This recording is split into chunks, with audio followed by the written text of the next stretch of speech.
Good morning, Radhe Radhe, जय सिया राम। स्वागत है आपका अपने यानी जी कोचिंग क्लासेस के अंदर। तो हमारा टॉपिक चल रहा है हिंदी साहित्य में भक्ति काल, यानी भक्ति काल में आज हमारा टॉपिक है सूफी काव्य धारा। सूफी काव्य धारा के बारे में पढ़ेंगे हम कि सूफी काव्य धारा के प्रमुख विद्वान कौन कौन से हैं, उनकी कौन कौन सी रचनाएं हैं और उन रचनाओं में कौन कौन सी विशेषता है। तो सबसे पहले देखते हैं कि सूफी काव्य धारा को सर्वप्रथम कवि मानने वाले। सूफी काव्य धारा के सर्वप्रथम कवि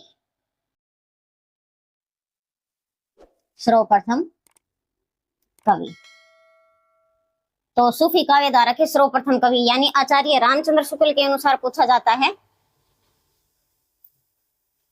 आचार्य रामचंद्र शुक्ल के अनुसार सूफी काव्य धारा का प्रथम कवि काव्य धारा के प्रथम कवि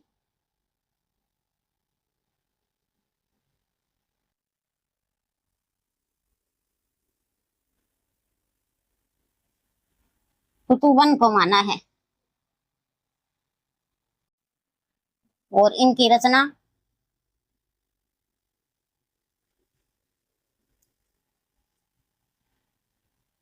मिर्गावती। और अब देखते हैं डॉक्टर नगेंद्र के अनुसार, डॉक्टर नगेंद्र व गणपति चंद्रगुप्त के अनुसार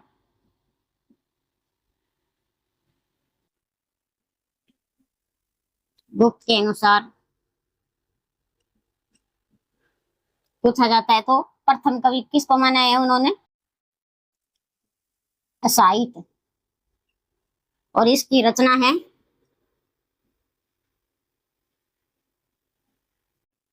हंसावली। अगला विद्वान आता है आचार्य हजारी प्रसाद द्विवेदी के अनुसार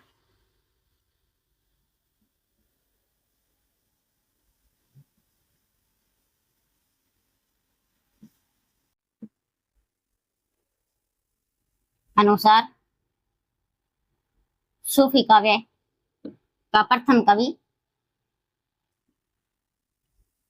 किसको माना है इन्होंने? ईश्वरदास को। और इसकी रचना है सत्यवती। और डॉक्टर रामकुमार वर्मा के अनुसार, डॉक्टर रामकुमार वर्मा के अनुसार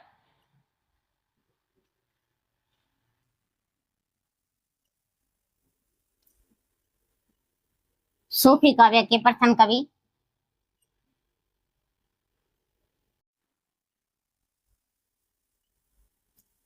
मुल्ला दाऊद। और इनकी रचना चंदायन। और सर्वमान्य मत यानी सर्वमान्य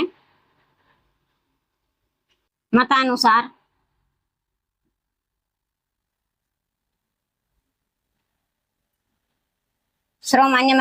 पूछा जाता है तो मुल्ला दाऊद है।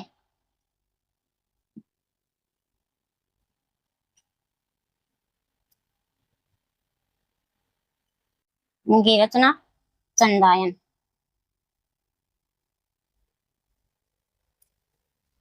यानी सूफी काव्य धारा के प्रथम कवि अलग अलग विद्वानों ने क्या है अलग अलग माना है। जैसे आचार्य रामचंद्र शुक्ल के अनुसार पूछा जाता है कि सूफी काव्य धारा का प्रथम कवि कौन है, तो हमारा आंसर रहेगा कुतुबन। यानी उन्होंने कुतुबन को ही क्या है सूफी काव्य का प्रथम कवि माना है और इनकी रचना है मिर्गावती। डॉक्टर नगेंद्र व गणपति चंद्रगुप्त के अनुसार यदि सूफी काव्य धारा के प्रथम कवि पूछे जाते हैं तो साहित्य और इनकी रचना है हंसावली।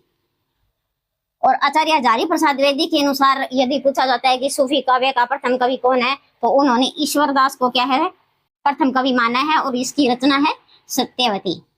और डॉक्टर रामकुमार वर्मा के अनुसार अगर सूफी काव्य के प्रथम कवि पूछे जाते हैं तो वो है मुल्ला दाऊद और इनकी रचना है चंदायन। श्रोमान्य मत के अनुसार भी क्या है, मुल्ला दाऊद है, उनकी रचना चंदायन है। इस बात को आपको ध्यान रखना है कि श्रोमान्य मत के अनुसार पूछा जाता है, या फिर प्रश्न आ जाए कि डॉक्टर रामकुमार वर्मा ने सूफी काव्य का प्रथम कवि किसे माना है, तो मुल्ला दाऊद को, और इसकी रचना है चंदायन। तो एक बार आप स्क्रीनशॉट ले सकते हो।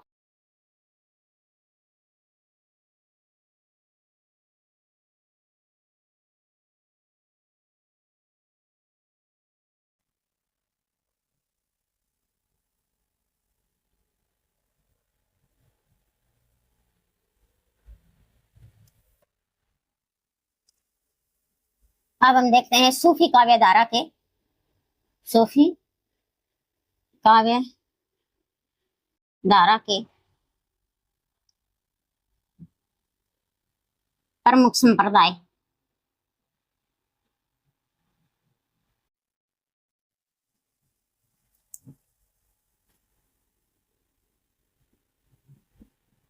सूफी काव्य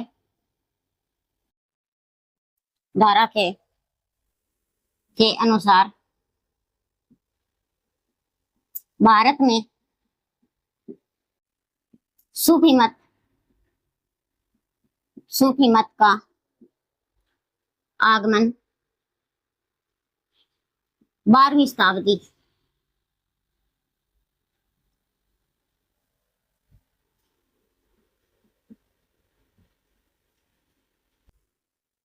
माना है, और अब तक प्रमुख 4 संप्रदाय हैं, 4 सूफी संप्रदाय हैं।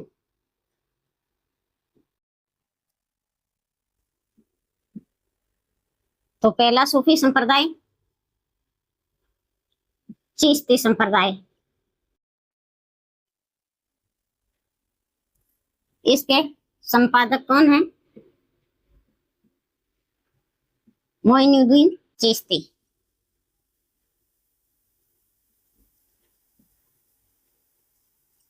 बारहवीं शताब्दी।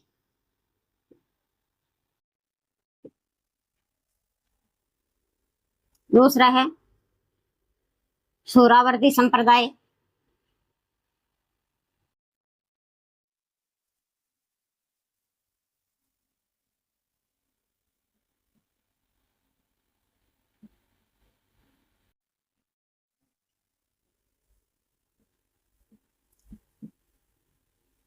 जलालुद्दीन सुरफोर्स।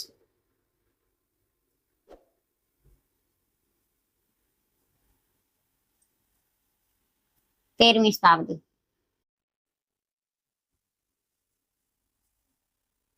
तीसरा है कादरी संप्रदाय।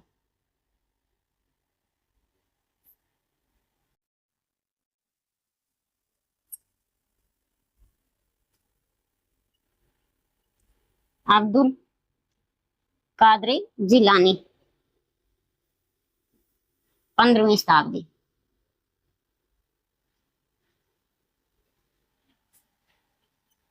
चौथा है नक्शबंदी संप्रदाय।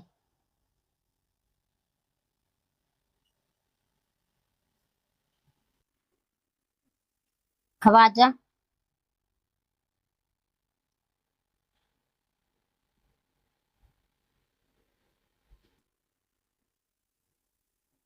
अलाउद्दीन खिलजी।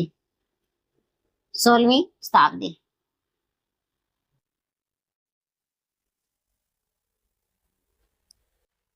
अब यानी सूफी काव्य धारा के प्रमुख संप्रदाय, यानी सूफी काव्य धारा के अनुसार, यानी भारत में सूफी मत का है आगमन पूछा जाता है, कब हुआ था, तो हमारा आंसर रहेगा 12वीं शताब्दी। और अब तक प्रमुख कितने हैं? 4 सूफी संप्रदाय माने जाते हैं। चिश्ती संप्रदाय यानी मोइनुद्दीन चिश्ती, ये 12वीं शताब्दी के हैं, उसको ही क्या है, ये सूफी संप्रदाय के प्रवर्तक माने जाते हैं। सूफी संप्रदाय के प्रवर्तक पूछा जाता है प्रश्न, तो सूफी संप्रदाय का प्रवर्तक कौन है? मोइनुद्दीन चिश्ती यानी सोहरावर्दी संप्रदाय। इसका आंसर क्या होगा? जलालुद्दीन सुरफोर्स यानी 13वीं शताब्दी के अंदर।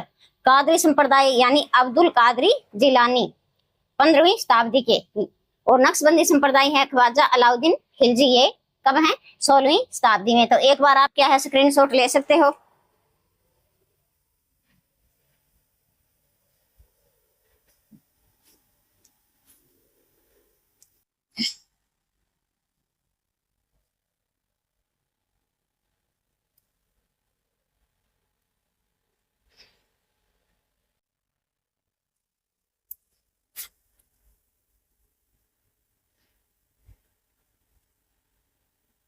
सूफी,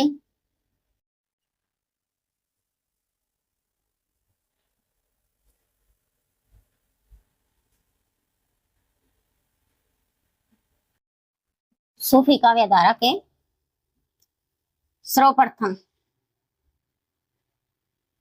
प्रमुख कवि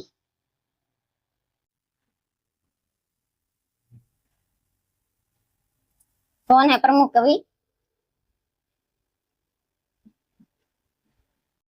मलिक मोहम्मद जायसी, यानी इनका जन्म 1492 ईस्वी में,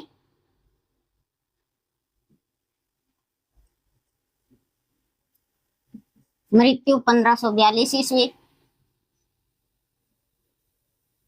और जन्म स्थान जायस, उत्तर प्रदेश।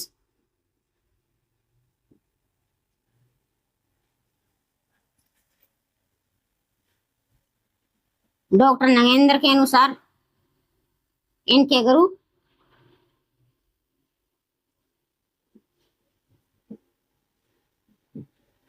शेख मोहिउद्दीन,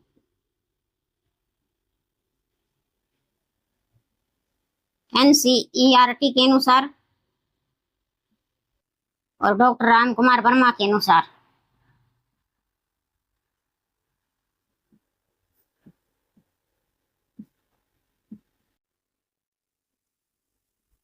इनके गुरु पूछे जाते हैं तो शेख बुरहान,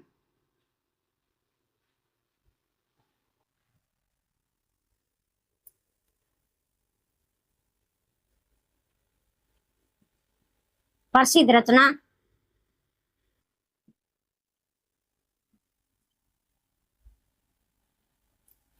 पद्मावत,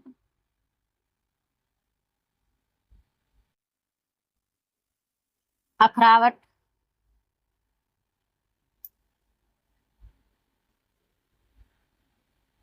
आखिरी कलाम,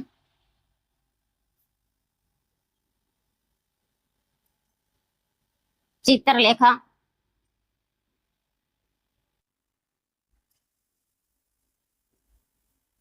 केरानामा, और पांचवी है, छठी है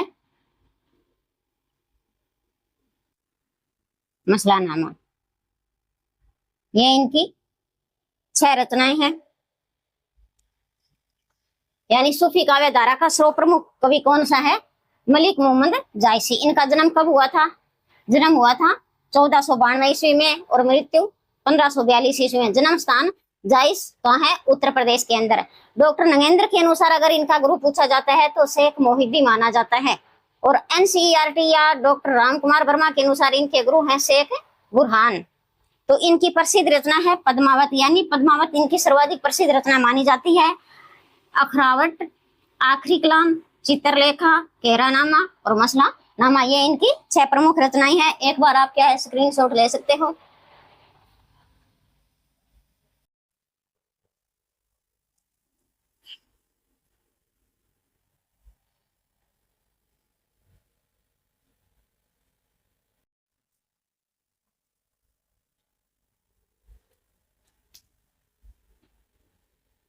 प्रसिद्ध रचना है पद्मावत।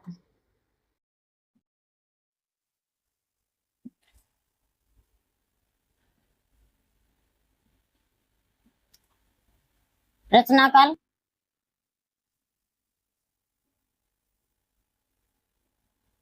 1540 ईस्वी।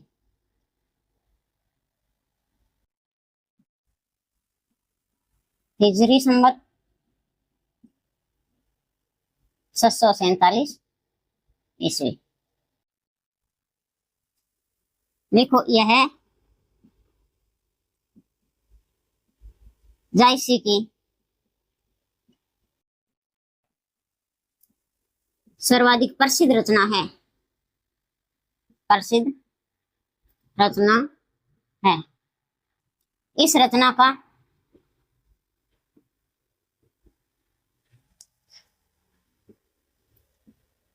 विभाजन 57 खंडों में किया गया है।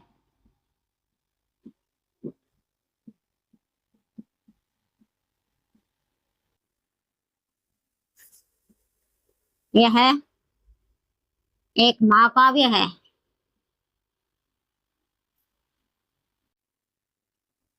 यानी प्रबंधनात्मक।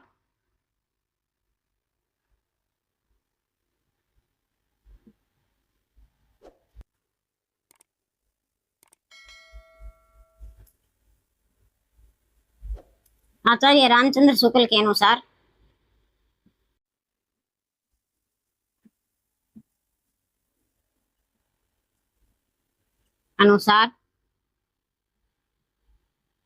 इस रचना को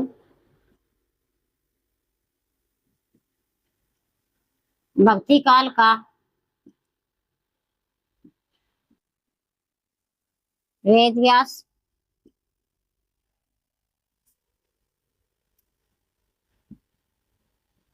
और समासोक्ति का है, समासोक्ति कहकर पुकारा है।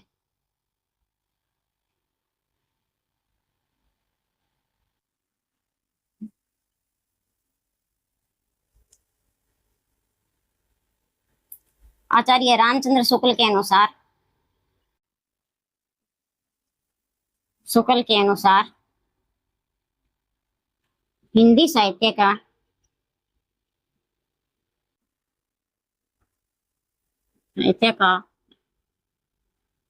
प्रथम बड़ा महाकाव्य माना है।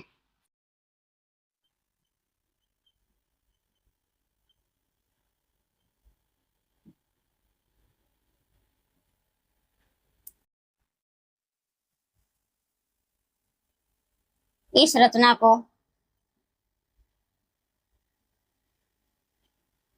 सूफी काव्यों का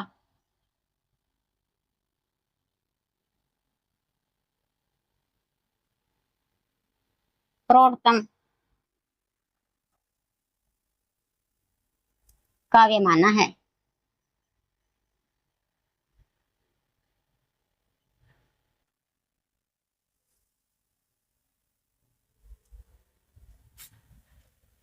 यानी पद्मावत, पद्मावत रचना काल पूछा जाता है तो कब रची गई थी? ये 1540 ईस्वी में, हिजरी संवत यानी 647 ईस्वी नहीं है, ये 647। यह जायसी का सर्वाधिक यह प्रसिद्ध रचना मानी जाती है। अगर जायसी की सर्वाधिक प्रसिद्ध रचना मानी जाती है तो वो कौन सी है? पद्मावत। और इसका विभाजन है वो कितने खंडों में किया गया है? 57 खंडों में किया गया है। यह एक महाकाव्य है, यानी प्रबंधनात्मक महाकाव्य है।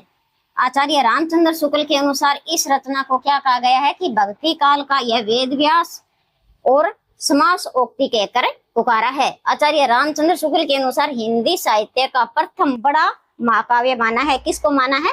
पद्मावत रचना को। इस रचना को सूफी काव्यों का प्रौढ़तम काव्य भी कहा जाता है। यानी पूछा जा सकता है कि सूफी काव्य का सर्वाधिक प्रौढ़तम काव्य कौन सा है? तो पद्मावत है। एक बार आप स्क्रीनशॉट ले सकते हो।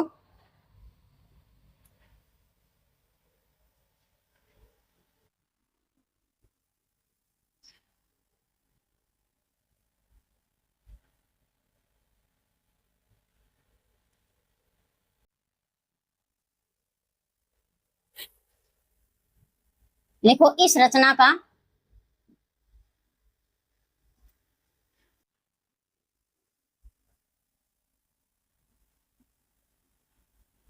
पूर्वार्ध भाग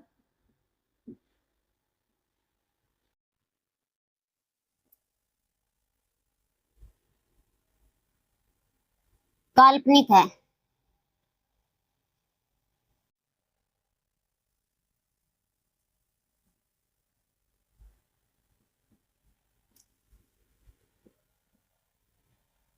उत्तरार्ध भाग ऐतिहासिक है।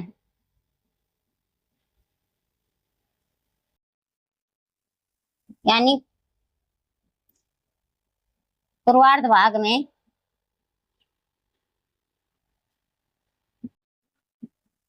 रतन सेन और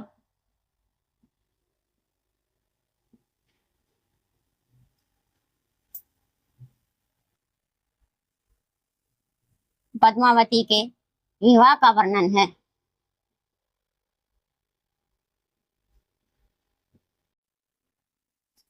और उत्तरार्ध भाग में विवाह के बाद का वर्णन है। विवाह के बाद का वर्णन।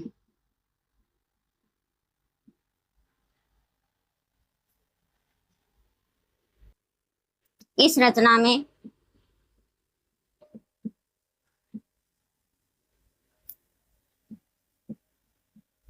चित्तौड़ के राजा रतन सेन और श्रीलंका के सिंहल द्वीप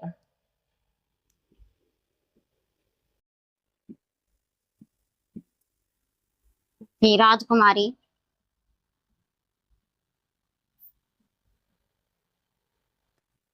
पद्मावती के प्रेम और विवाह का वर्णन है।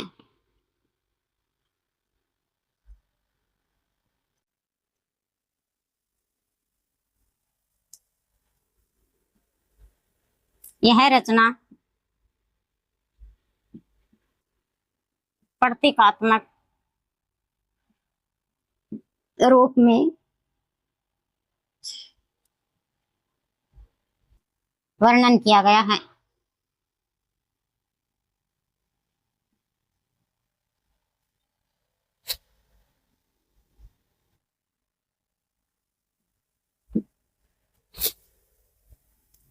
जायसी ने स्वयं इस रचना में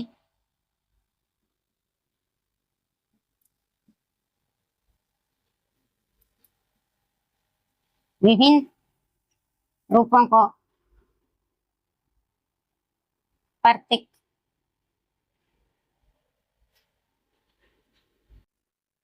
माना है। यानी इस रचना का पूर्वार्ध भाग क्या है?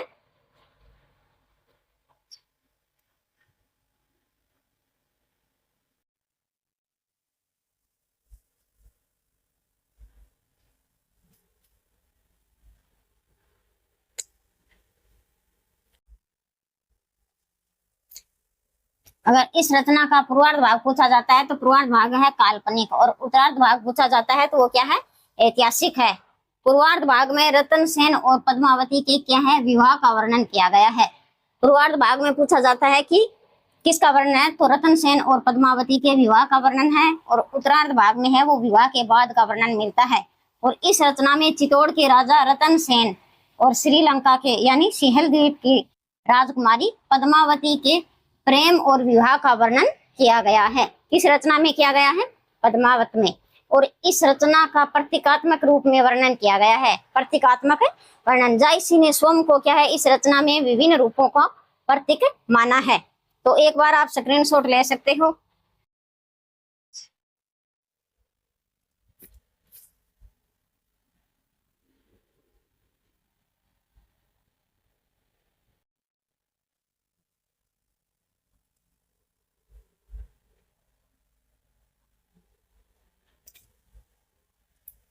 जैसे यहाँ पात्र का नाम और प्रतीक।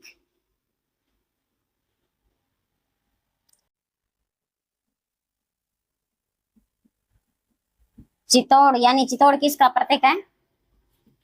शरीर।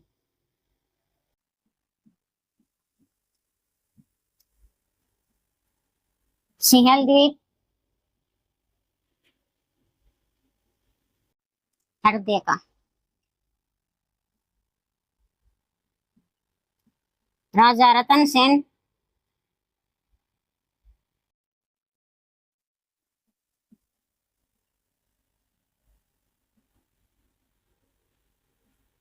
मन का।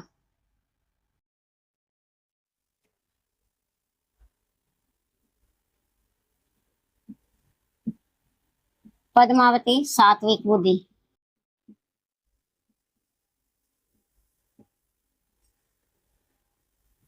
यानी श्रेष्ठ बुद्धि।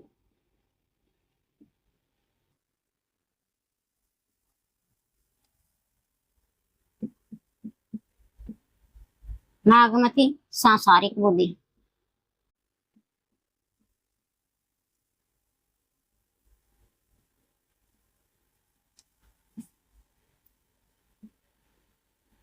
तोता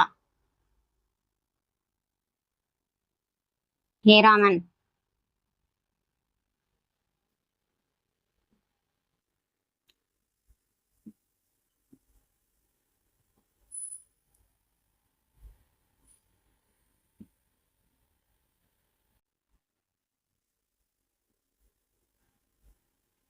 शैतान बताया गया है राघव को।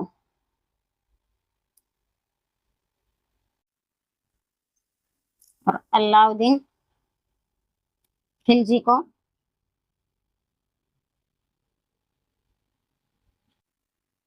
माया का प्रतीक। तो नोट लगा कर लिखो, यानी इस प्रकार इस रचना में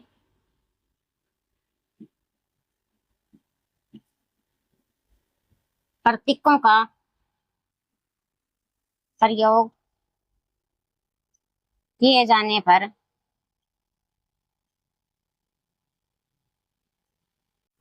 इस रचना को रूपक काव्य कहा जाता है। रूपक काव्य कहा जाता है।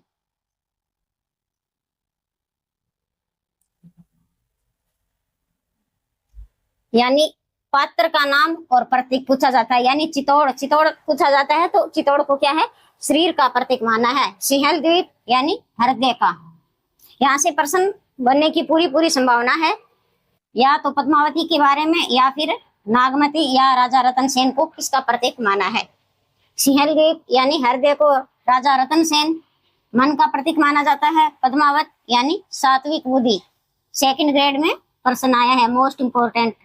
और नागमती को सांसारिक बुद्धि के बारे में।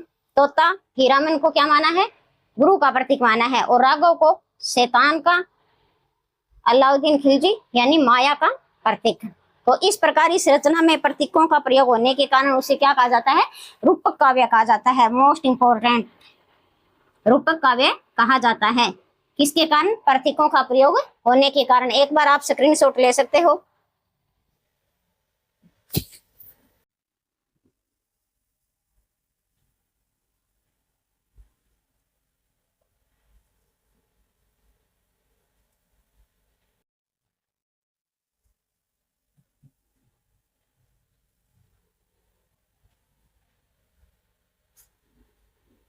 देखो, मसनवी शैली के आधार पर इस रचना के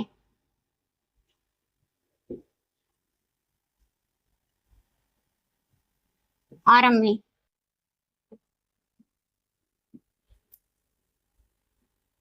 सहायक के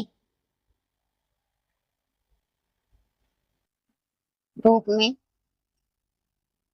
शेरशाह सूरी की प्रशंसा की गई है।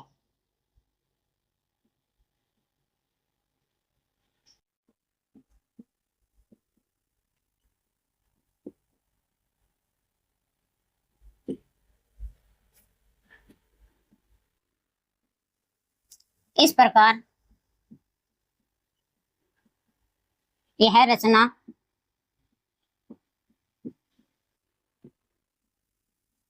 शेरशाह सूरी के समय रचित मानी जाती है।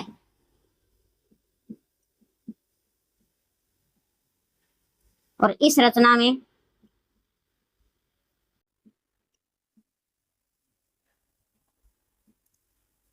अधिकतर हस्तलिखित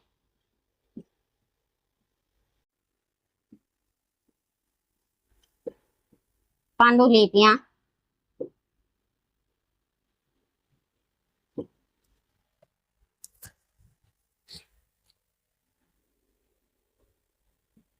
फारसी भाषा में प्राप्त होती है।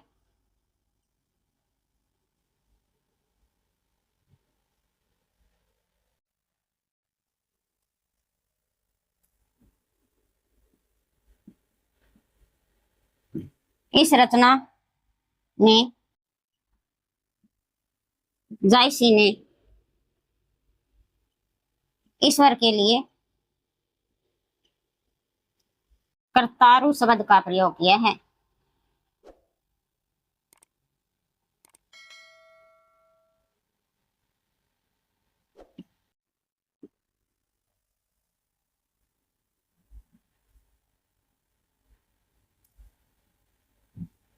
और जायसी का प्रिय छंद, जायसी का प्रिय छंद, प्रिय अलंकार, प्रिय अलंकार हेतु प्रेक्षा माना है।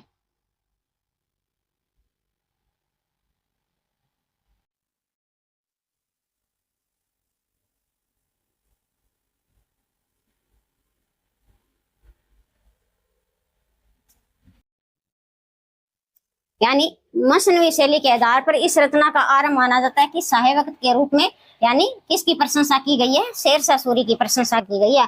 और इस प्रकार यह रचना शेरशाह सूरी के समय रचित मानी जाती है। पूछा जा सकता है कि प्रश्न पद्मावत है, इस रचना का काल किसके समय माना जाता है? तो हमारा आंसर रहेगा शेरशाह सूरी के अनुसार समय, यानी शेरशाह सूरी के समय। और इस रचना में अधिकतर हस्तलिखित पांडुलिपियां हैं वो फारसी भाषा में प्राप्त होती है। और इस रचना में जायसी ने ईश्वर के लिए किस शब्द का प्रयोग किया है? कर्तारु शब्द का प्रयोग किया है। और जायसी का प्रिय अलंकार पूछा जाता है तो हेतुत प्रेक्षा, किसको माना है? हेतुत प्रेक्षा को। एक बार क्या है, आप स्क्रीनशॉट ले सकते हो।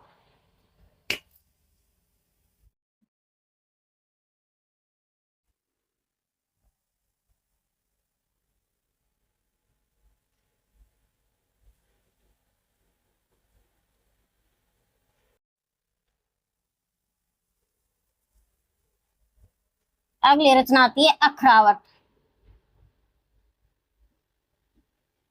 यानी इस रचना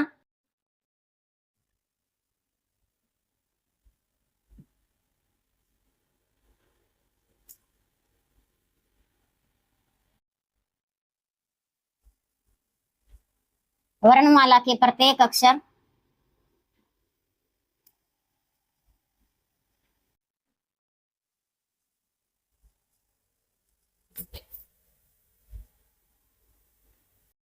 वर्णमाला के प्रत्येक अक्षर को आएगा, यहाँ वर्णमाला के प्रत्येक अक्षर को लेकर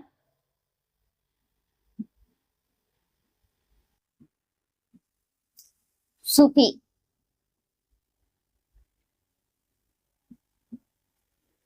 के सिद्धांतों का वर्णन किया गया है।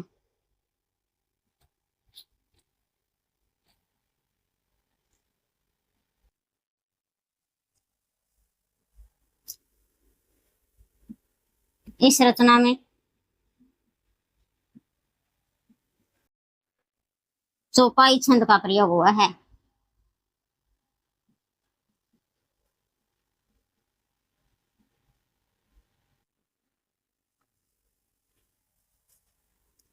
तीसरी आती है आखिरी कलाम। यानी इस रचना में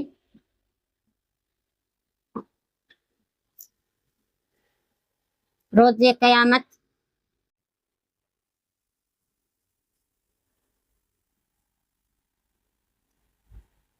के दिन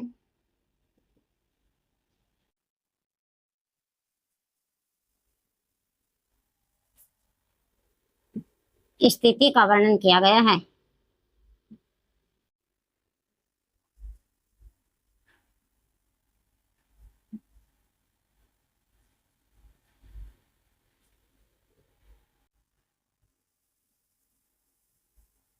इस रचना में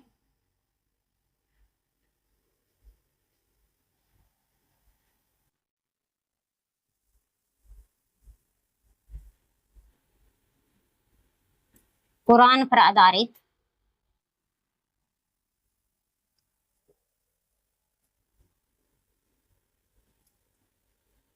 हर्षों की कथा या परले की कथा का वर्णन किया गया है।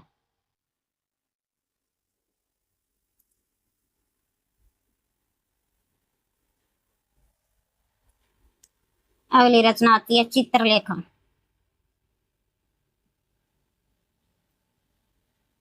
इस रचना में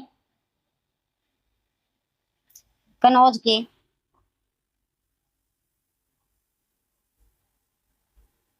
राजा प्रीतम कुमार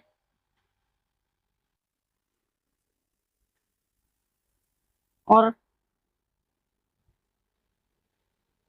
चित्रलेखा की प्रेम कथा का वर्णन किया गया है। वर्णन किया गया है और यह रचना बाबर के शासनकाल में लिखी गई। बाबर के शासनकाल में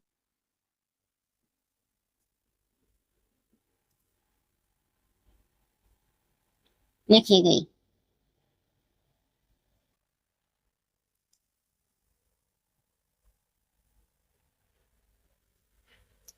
तो यानी अखरावट, यानी इस रचना में वर्णमाला के क्या है, वर्णमाला के प्रत्येक अक्षर को लेकर सूफी मत के सिद्धांतों का वर्णन किया गया। पूछा जा सकता है कि अखरा यानी वर्णमाला का वर्णन किस रचना में मिलता है, तो हमारा आंसर रहेगा अखरावट। यानी इस रचना में चौपाई छंद का प्रयोग हुआ है। किस छंद का हुआ है? चौपाई छंद का। आखिरी कलाम, यानी इस रचना में रोजे कयामत के दिन की स्थिति का वर्णन किया गया है। इस रचना में कुरान पर आधारित हर्ष की कथा या प्रलय की कथा का वर्णन किया गया है। और चित्रलेखा, इस रचना में कनौज के राजा प्रीतम कुंवर और चित्रलेखा की प्रेम कथा का वर्णन किया गया है। किसका किया गया है? प्रेम कथा का वर्णन किया गया है। और यह रचना किसके शासनकाल में रची गई थी? बाबर। यानी पूछा जा सकता है कि बाबर के शासनकाल में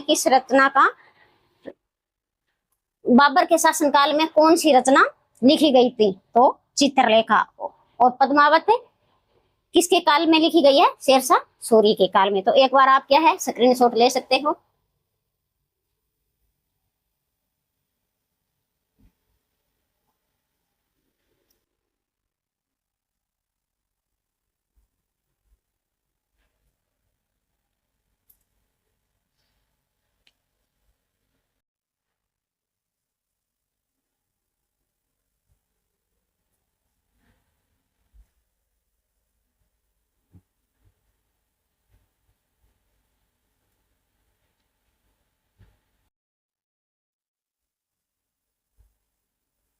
कहरानामा, इस रचना में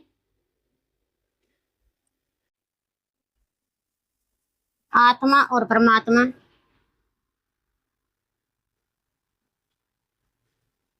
का प्रणय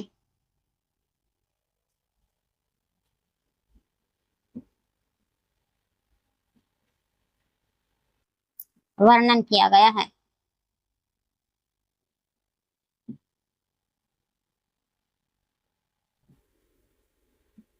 यह रचना कहार जाति में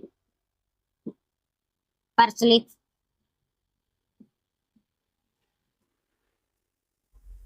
कहरवा राग पर आधारित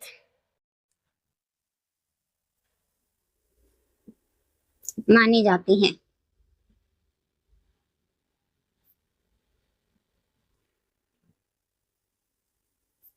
इस रचना में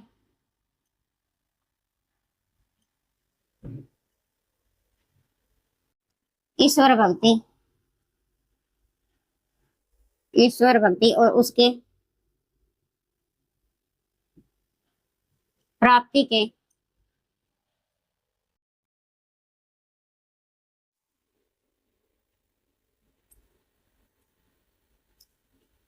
आत्मनिवेदन को प्रस्तुत किया गया है।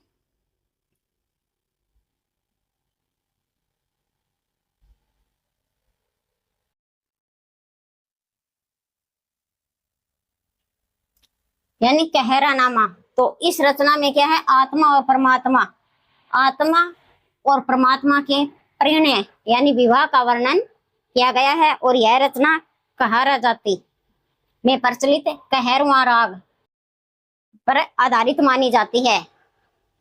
मसलानामा यानी इस रचना में ईश्वर भक्ति और उसकी प्राप्ति